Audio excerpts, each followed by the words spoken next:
The National Electrical Code, or NEC, addresses wiring in shared walls of multi-family dwellings.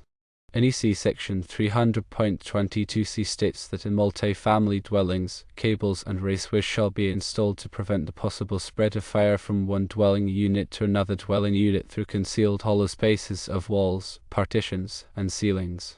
This section aims to prevent fire from spreading rapidly between apartments via electrical wiring pathways.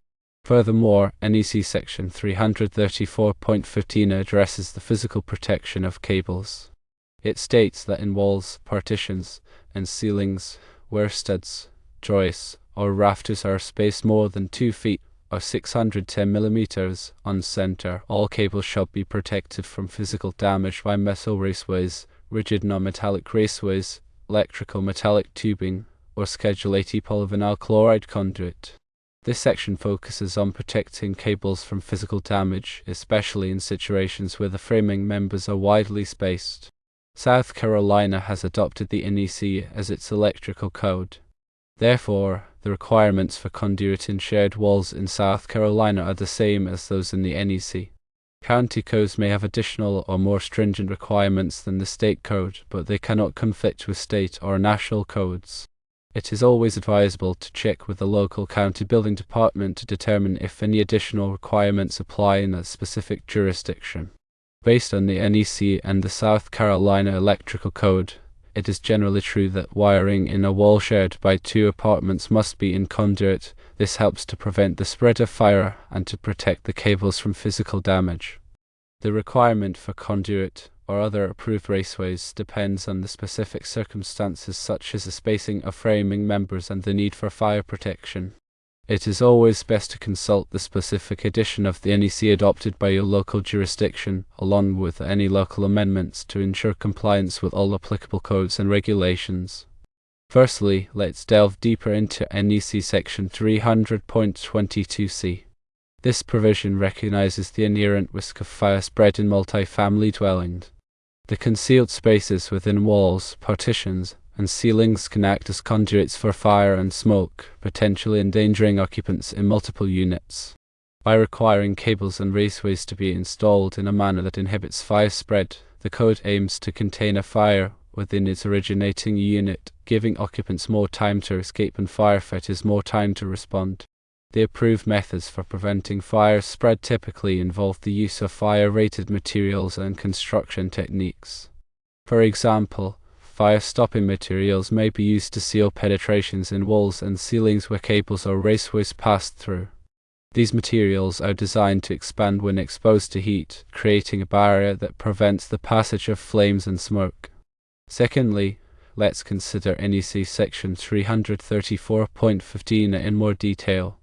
This provision addresses the vulnerability of cables to physical damage, particularly in situations where framing members are widely spaced. When cables are run through walls or ceilings with large gaps between studs or joists, they are more susceptible to being punctured, crushed, or otherwise damaged by nails, screws, or other objects. The code requires that cables be protected by metal raceways, rigid non-metallic raceways, electrical metallic tubing, or Schedule 80 polyvinyl chloride conduit in these situations. These protective measures provide a physical barrier that shields the cables from potential damage, reducing the risk of electrical shorts, fires, and other hazards.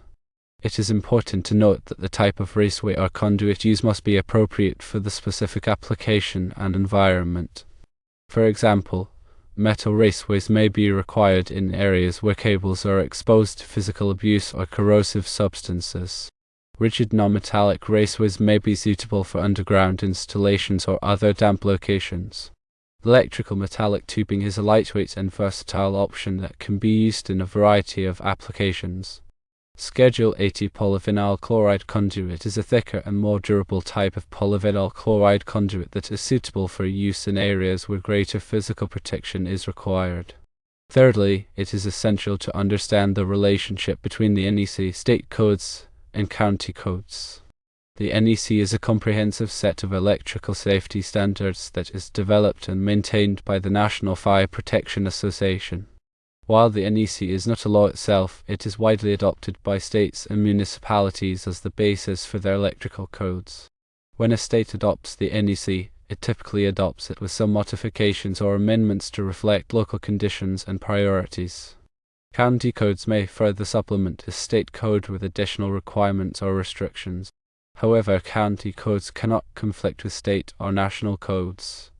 In other words, a county cannot adopt a code that is less stringent than the NEC or the state code. The purpose of this tiered system of codes is to ensure a consistent level of electrical safety throughout the country, while also allowing for local variations to address specific needs and concerns. Fourthly, when dealing with electrical inspections and code compliance, it is always best to err on the side of caution and seek professional guidance. A qualified electrician can assess the specific circumstances of your wiring project and advise you on the best way to comply with all applicable codes and regulations. An electrical inspector can also provide valuable insights and guidance during the inspection process. Remember that electrical work can be dangerous, and it is always best to leave it to the professionals. Attempting to perform electrical work yourself without the proper training and experience can put yourself and others at risk of electrical shock, fire, and other hazards. Finally, it is important to stay up to date on the latest changes to the NEC and other electrical codes. The NEC is revised and updated every 3 years to reflect new technologies, materials, and best practices. Staying informed about these changes can help you ensure that your electrical work is always in compliance with the latest standards. You can access the NEC and other electrical codes online or through your local library. You can also attend training courses and workshops to learn about the latest changes to the codes and how they affect your work. Keeping in mind that the specific requirements for wiring in shared walls may vary depending on the local jurisdiction and the specific circumstances of the installation, it is always recommended to consult with a qualified electrician and your local building department to ensure compliance with all applicable codes and regulations. Regarding the question of whether wiring in a shared wall between two apartments must be in conduit, the answer is not always a simple yes or no. It depends on several factors, including the specific requirements of the National Electrical Code, the State Electrical Code, and any applicable county codes. Additionally, the type of wiring used and the construction of the wall itself can also influence the decision. The NEC provides a comprehensive set of guidelines for electrical installations, and many states and local jurisdictions adopt the NEC as their electrical code. However, some states or local jurisdictions may have their own unique requirements that are more stringent than the NEC. Therefore, it is essential to consult with the local building department to determine the specific requirements for your area. One of the primary concerns when it comes to wiring in shared walls is the potential for fire spread. In the event of an electrical fire, the flames and smoke can quickly spread from one apartment to another through the wall cavity. To prevent this, the NEC requires that wiring in shared walls be installed in a manner that will limit the spread of fire. One way to achieve this is to install the wiring in conduit. Conduit is a rigid metal or plastic tube that provides a protective barrier around the wires. In the event of a fire, the conduit will help to contain the flames and smoke, preventing them from spreading to the adjacent apartment. Another way to prevent fire spread is to use fire-rated cables.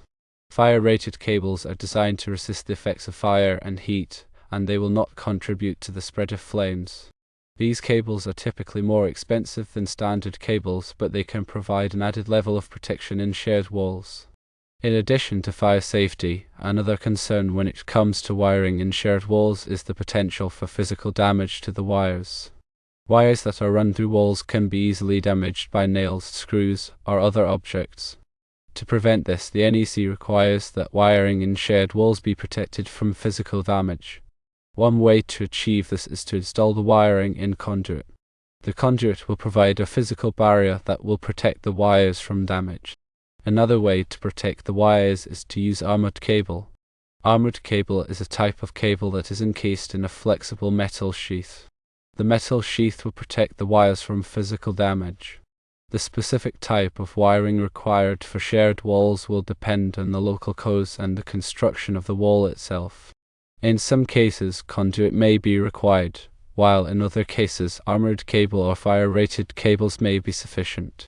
It is important to consult with a qualified electrician to determine the best wiring method for your specific situation. In addition to the NEC and local codes, there may also be other regulations that apply to wiring in shed walls. For example, some apartment buildings may have their own rules about the type of wiring that is allowed. It is important to check with the building management to determine if there are any specific rules that apply to your situation. When installing wiring in shared walls, it is important to follow all applicable codes and regulations. Failure to do so can result in fines, penalties, and even legal action. It is also important to ensure that the wiring is installed properly. Improperly installed wiring can be a fire hazard and can also cause electrical shocks. It is always best to hire a qualified electrician to install wiring in shared walls. A qualified electrician will have the knowledge and experience to install the wiring properly and safely. Before hiring an electrician, be sure to check their credentials and references.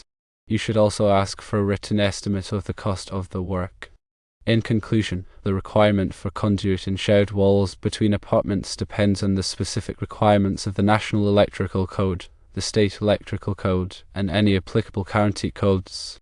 Additionally, the type of wiring used and the construction of the wall itself can also influence the decision. It is important to consult with a qualified electrician and the local building department to determine the specific requirements for your area. Finally, I will talk about the National Fire Protection Association. The National Fire Protection Association, or NFPA, plays a crucial role in developing and maintaining safety standards for various aspects of fire prevention and electrical safety. The NFPA develops and publishes the National Electrical Code, which is a widely adopted standard for electrical installations in the United States.